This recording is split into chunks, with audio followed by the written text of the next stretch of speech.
എല്ലാ കൂട്ടുകാർക്കും നമസ്കാരം. നമ്മുടെ പുതിയ വീഡിയോയിലേക്ക് സ്വാഗതം. ഇന്നത്തെ നമ്മുടെ വീഡിയോ വളരെ രുചികരമായിട്ട് തന്നെ തയ്യാറാക്കി കഴിക്കാൻ പറ്റിയ ബൺദോശയാണ്. കഴിഞ്ഞ ദിവസവും ഞാനൊരു ബൺദോശ വീഡിയോ അപ്ലോഡ് ചെയ്തിരുന്നു. ആ ഒരു ബൺദോശ തയ്യാറാക്കിയപ്പോൾ ഞാൻ അതിലേക്ക് കുറച്ച് താളിപ്പൊക്കെ ചേർത്തിട്ടാണ് തയ്യാറാക്കിയിരുന്നത്. ഇന്നത്തെ ബൺദോശ ഒരു പ്രത്യേക രീതിയിലാണ് നമ്മൾ തയ്യാറാക്കിയെടുക്കുന്നത്. രാവിലെ ബ്രേക്ക്ഫാസ്റ്റ് ആയിട്ടും വൈകിട്ട് ചായക്കൊപ്പം കഴിക്കാനും അത്താഴത്തിനൊപ്പം വിളമ്പാനും സൂപ്പർ ടേസ്റ്റ് ഉള്ളൊരു പലഹാരമാണ്. ഈ ഒരു പലഹാരത്തിന്റെ സ്വാദ് കഴിച്ചു തന്നെ നോക്കണം. അപ്പോഴാണ് ഇത് എത്ര മാത്രം ടേസ്റ്റിയാണ് ഉണ്ടാക്കിയെടുക്കാൻ എത്ര എളുപ്പമാണെന്നും നിങ്ങൾക്ക് മനസ്സിലാകുന്നത്. ഒറ്റത്തവണ ഉണ്ടാക്കി നോക്കിയാൽ വീണ്ടും വീണ്ടും തയ്യാറാക്കി കഴിക്കും ഉറപ്പ്. നമ്മുടെ പാലപ്പം വീഡിയോ വൈറലായ പോലെ തന്നെ ഈ ഒരു ബൺദോശയും വൈറലാകും, ഞാൻ ഉറപ്പ് തരുവാണ്. ഇന്നത്തെ ബൺദോശയുടെ ഒപ്പം ഞാൻ സെർവ് ചെയ്യുന്നത് നല്ല ബീഫ് വരളയാണ്. ഈ ഒരു റെസിപ്പിയുടെ വീഡിയോ ഞാൻ അപ്ലോഡ് ചെയ്തിട്ടുണ്ട്. ഈ ഒരു വീഡിയോയിൽ കാണുമ്പോൾ നിങ്ങൾ തീർച്ചയായിട്ടും വീടുകളിൽ ട്രൈ ചെയ്ത് നോക്കണം. ട്രൈ ചെയ്ത് നോക്കുമ്പോൾ ഈ ഒരു റെസിപ്പിയുടെ സ്വാദ് നിങ്ങൾക്ക് ഇഷ്ടപ്പെടുവാണെങ്കിൽ നിങ്ങൾക്ക് കിട്ടിയ അറിവ് നിങ്ങളുടെ കൂട്ടുകാരിലേക്കൊന്ന് ഷെയർ ചെയ്ത് കൊടുക്കുക. അതുപോലെ വീഡിയോ കണ്ടിട്ട് അതിൻ്റെ അഭിപ്രായങ്ങൾ കൂടെ കമൻസ് ആയിട്ട് അറിയിക്കാനും മറക്കരുത്. ഇനിയിപ്പോൾ വീഡിയോ കാണുമ്പോൾ നിങ്ങൾക്ക് ഇഷ്ടപ്പെടുവാണെങ്കിൽ നിങ്ങളുടെ വിലയേറെ ലൈക്കുകൾ കൂടെ തരാനും മറക്കല്ലേ കൂട്ടുകാരെ. അപ്പോൾ ഉടൻ തന്നെ നമുക്ക് നമ്മുടെ വീഡിയോ കാണാൻ പോകാം.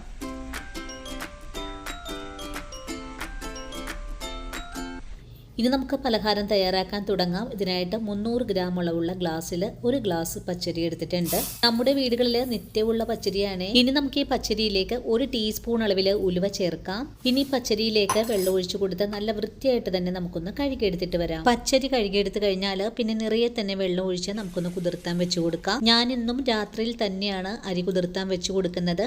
ഇനി അരിയിലേക്ക് 3/4 ഗ്ലാസ് അളവിൽ ചോറും ആവശ്യത്തിനുള്ള ഉപ്പും കൂടി ചേർത്ത് നല്ല പോലെ ഒന്ന് മിക്സ് ചെയ്തെടുക്കുക. അതിനുശേഷം അരി കുതിർന്ന് വരാനായിട്ട് രാത്രി മുഴുവനും ഞാനൊന്ന് മൂടി മാറ്റി വെക്കുകയാണ്. ഇനി രാവിലെയാണ് നമ്മൾ ഈ അരി ഒന്ന് അരച്ചെടുക്കാനും പോകുന്നത്. നിങ്ങൾക്ക് ഈ ഒരു സ്റ്റെപ്പ് രാവിലെ അരി കുതിർത്തി വൈകിട്ട് അരച്ച് വെച്ച് രാവിലെ തയ്യാറാക്കാൻ പറ്റുന്നതാണ്. ഇപ്പോൾ രാവിലെ ആയിട്ടുണ്ട്. നമുക്ക് ഈ അരി ഒന്ന് തുറന്ന് നോക്കാം. നല്ലവണ്ണം തന്നെ കുതിർന്ന് വന്നിട്ടുള്ള അരി ഒരു മിക്സിയുടെ ജാറിലേക്ക് മാറ്റിയിട്ട് നമുക്കൊന്ന് അരച്ചെടുക്കണം. അരച്ചെടുക്കുന്ന സമയത്ത് നമ്മൾ ഈ കുതിർത്തിയ വെള്ളം ഉപയോഗിച്ച് തന്നെ ആയിരിക്കണം അരച്ചെടുക്കേണ്ടത്. അരി മിക്സിയുടെ ജാറിലേക്ക് മാറ്റിയാൽ അരമുറി നാളികേരം തിരുമിയത് കൂടെ ഇതിലേക്ക് ചേർക്കാം. നാളികേരമൊക്കെ നിങ്ങളുടെ ഇഷ്ടത്തിനനുസരിച്ച് ചേർക്കാവുന്നതാണ്. ഇനി നമ്മൾ തയ്യാറാക്കുന്ന പലഹാരത്തിന് ഒരു പ്രത്യേക സ്വാദ് കിട്ടുന്നതിനായിട്ട് 1 ടീസ്പൂൺ അളവിൽ പെരിഞ്ജീരകം ചേർക്കാം. നിങ്ങൾക്ക് നല്ല ജീരകത്തിന്റെ സ്വാദ് ഇഷ്ടമാണെങ്കിൽ അതും ചേർക്കാവുന്നതാണ്. അതിനുശേഷം നല്ല വെണ്ണ പോലെ തന്നെ അരച്ചെടുത്തിട്ട് ഇതുപോലൊരു ബൗളിലേക്കൊന്ന് ഒഴിച്ചു മാറ്റാം. പാത്രത്തിലേക്ക് മാവ് ഒഴിച്ചു കഴിഞ്ഞാൽ നല്ല പോലെ ഒന്ന് ഇളക്കി യോജിപ്പിച്ചു കൊടുക്കാം. നിങ്ങളുടെ വീടുകളിലെ മാവ് തയ്യാറാക്കി എടുക്കുമ്പോൾ നിങ്ങളുടെ കൈ ഉപയോഗിച്ച് വേണം മാവൊന്ന് മിക്സ് ചെയ്തെടുക്കാനായിട്ട്.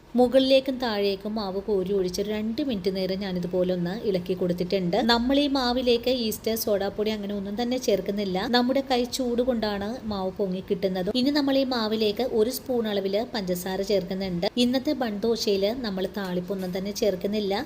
പഞ്ചസാര കൂടി ചേർത്തിട്ട് വീണ്ടും നല്ലവണ്ണം ഒന്ന് ഇളക്കി യോജിപ്പിക്കുവാണ്. ഈ ഒരു പലഹാരം തയ്യാറാക്കി എടുക്കുന്നതിനായിട്ട് മാവ് നല്ല കട്ടിയായിട്ട് വേണം നമുക്കൊന്ന് അരച്ചെടുക്കാനായിട്ടും. മാവ് മിക്സ് ചെയ്ത് കഴിഞ്ഞാൽ പിന്നെ നമുക്ക് ഈ മാവ് പൊങ്ങി വരുന്നത് വരെ ഒന്ന് റെസ്റ്റ് ചെയ്യാനായിട്ട് മൂടി വെച്ചു കൊടുക്കാം. മാക്സിമം 1 മണിക്കൂർ കൊണ്ട് തന്നെ നമ്മുടെ മാവ് പൊങ്ങി കിട്ടുന്നതാണ്. അങ്ങനെ 1 മണിക്കൂർ കൊണ്ട് തന്നെ നമ്മുടെ മാവ് നല്ല പോലെ തന്നെ പൊങ്ങി വന്നിട്ടുണ്ട്. ഇനി പ്രത്യേകിച്ച് ഈ മാവിലേക്ക് നമുക്കൊന്നും തന്നെ ചേർക്കേണ്ട ആവശ്യവും വരുന്നില്ല. നിങ്ങൾ രാവിലെ വെള്ളത്തിൽ അരി കുതിർത്തി വൈകിട്ട് അരച്ചു വെച്ച് രാവിലത്തേക്കാണ് തയ്യാറാക്കുന്നതെങ്കിൽ ഇതുപോലെ കലക്കിയൊന്നും വെക്കേണ്ട ആവശ്യമൊന്നും വരുന്നില്ല. ഇനി ഉടൻ തന്നെ നമുക്ക് ബൺദോശ തയ്യാറാക്കാൻ തുടങ്ങാം. ഇതിനായിട്ട് ചൂടായ അയൺ പാനിലേക്ക് കുറച്ച് എണ്ണ ഒന്ന് തടവിയതിന് ശേഷം ഓരോ തവി മാവും പാനിലേക്ക് ഒഴിച്ചു കൊടുക്കാം. മാവ് ഒഴിച്ചു കൊടുക്കുമ്പോൾ അല്പം ഉയർത്തി വേണം ചട്ടിയിലേക്ക് ഒഴിച്ചു കൊടുക്കാനായിട്ടും. ഇനി 15 സെക്കൻഡ് നേരം ഒന്ന് തുറന്ന് വെച്ചു കൊടുക്കാം. അതിനുശേഷം ഫ്ലെയിം സിമ്മിൽ വെച്ചു കൊടുത്ത് മൂടിയും കൂടെ വെച്ചു കൊടുക്കാം. ചട്ടിയിൽ നിന്നും ആവി പുറത്തേക്ക് വരുന്ന സമയത്ത് മൂടി തുറന്ന് നമുക്ക് ഈ പലഹാരം ഒന്ന് മറിച്ചിട്ട് കൂടെ കൊടുക്കാം. വളരെ പെർഫെക്റ്റ് ആയിട്ട് തന്നെ ഇവിടെ ദോശ വെന്ത് വന്നിട്ടുണ്ട്. ഇനി മറിച്ചിട്ട് കൊടുത്തതിന് ശേഷം ഇതിന്റെ സൈഡിലായിട്ട് ഒരു നുള്ളു വെളിച്ചെണ്ണ ഒന്ന് ഒഴിച്ചു കൊടുക്കാം. നിങ്ങൾ നോൺ സ്റ്റിക് പാനിലാണ് തയ്യാറാക്കുന്നതെങ്കിൽ ഇതുപോലെ വെളിച്ചെണ്ണ ഒഴിച്ചു കൊടുക്കേണ്ട ആവശ്യവും വരുന്നില്ല. അതിനുശേഷം വീണ്ടും മൂടി വെച്ച് തന്നെ വേവിച്ചെടുക്കാം. ഈ ഒരു പലഹാരം ആവിയിലാണ് വെന്ത് കിട്ടുന്നത്. 1 മിനിറ്റ് കൊണ്ട് തന്നെ ആദ്യ പലഹാരം ഇവിടെ വെന്ത് വന്നിട്ടുണ്ട്. ഇനി നമുക്ക് ഈ പലഹാരം മറ്റൊരു പ്ലേറ്റിലേക്ക് മാറ്റാവുന്നതാണ്. ഒരു ബുദ്ധിമുട്ടുമില്ലാതെ സോഡാപ്പൊടി, ഈസ്റ്റ് അങ്ങനെ ഒന്നും തന്നെ ചേർക്കാതെ വളരെ മയമുള്ള നല്ലൊരു പെർഫെക്റ്റ് ബൺദോശ ഇവിടെ റെഡിയായി വന്നിട്ടുണ്ട്. ഇനി നമുക്ക് അടുത്ത ബൺദോശയും ഇതുപോലെ തന്നെ തയ്യാറാക്കാം. വളരെ എളുപ്പത്തിലാണ് നമുക്ക് ഈ പലഹാരം തയ്യാറാക്കി എടുക്കാൻ സാധിക്കുന്നതും. ഇത് നല്ല പഞ്ഞി പോലെ തന്നെയാണ് നമുക്ക് ഈ പലഹാരം വേവിച്ചെടുക്കാൻ സാധിക്കുന്നതും. ഇനിയിപ്പോ രാവിലെ ബ്രേക്ക്ഫാസ്റ്റ് ആയിട്ടും വൈകിട്ട് നല്ലൊരു ചായക്കടി ആയിട്ടും രാത്രിയിൽ നല്ല ചൂട് ബീഫ് കറിയുടെയും ചിക്കൻ കറിയുടെയും ഒക്കെ ഒപ്പം കഴിക്കാനും സൂപ്പർ ടേസ്റ്റ് ആണ്. ഇനിയിപ്പോ കറികളൊന്നും ഉണ്ടാക്കാൻ സമയമില്ലെങ്കിൽ പോലും നല്ല കട്ടി തേങ്ങാപ്പാലിൻ്റെ ഒപ്പം വിളമ്പാനും സൂപ്പർ ടേസ്റ്റാണ്. വളരെ എളുപ്പത്തിലാണ് നമുക്ക് ഈ പലഹാരം വേവിച്ചെടുക്കാൻ സാധിക്കുന്നത്. ചട്ടിയിൽ ഒട്ടിപ്പിടിക്കുകയോ ഉൾവശം വേഗാതെ ഇരിക്കുകയോ അങ്ങനെ ഒന്നും തന്നെ ഇല്ലാട്ടോ. നല്ല ഫ്ലഫി ആയിട്ട് വീർത്താണ് ഈ ഒരു പലഹാരം ഇവിടെ വെന്തു വരുന്നത്. നമ്മൾ ഈ പച്ചരിയിലേക്ക് ഉലുവെല്ലാം ചേർത്ത് തയ്യാറാക്കി എടുക്കുന്നത് കൊണ്ട് ഡയബറ്റിക് പേഷ്യൻസിന് കഴിക്കാനും വളരെ ഉത്തമമാണ്. എല്ലാവരും വീഡിയോ കണ്ട് ട്രൈ ചെയ്ത് നോക്കിക്കോളൂ. ഒരിക്കൽ ഉണ്ടാക്കി നോക്കിയാൽ വീണ്ടും വീണ്ടും ഇത് തന്നെ നിങ്ങൾ തയ്യാറാക്കി എടുക്കൂ. അത്രയും ടേസ്റ്റാണ്, ഉണ്ടാക്കിയെടുക്കാൻ വളരെ എളുപ്പവുമാണ്. എല്ലാവരും ഒരുപോലെ തന്നെ ഇഷ്ടപ്പെട്ട് കഴിക്കുകയും ചെയ്യും. അപ്പോൾ ഇന്നത്തെ നമ്മുടെ വീഡിയോയും ഇത്രയേ ഉള്ളൂ കൂട്ടുകാരെ.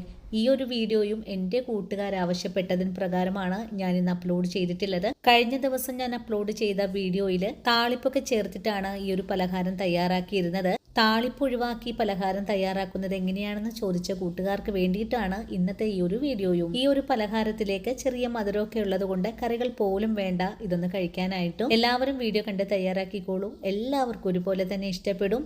ഇനിയും നല്ലൊരു വീഡിയോ ആയിട്ട് നാളെ കാണാം. അതുവരെയും വീഡിയോ കണ്ട് സപ്പോർട്ട് ചെയ്ത എൻ്റെ എല്ലാ കൂട്ടുകാരോടും ഇനിയും കാണാനിരിക്കുന്ന എൻ്റെ പ്രിയ കൂട്ടുകാരോടും ഒത്തിരി നന്ദി സ്നേഹമൊക്കെ അറിയിച്ചുകൊണ്ട് നാളെ രാവിലെ ഓടിയെത്താം. അതുവരെ സ്നേഹത്തിൻ്റെ ഭാഷയിൽ വീണ്ടും കാണാം.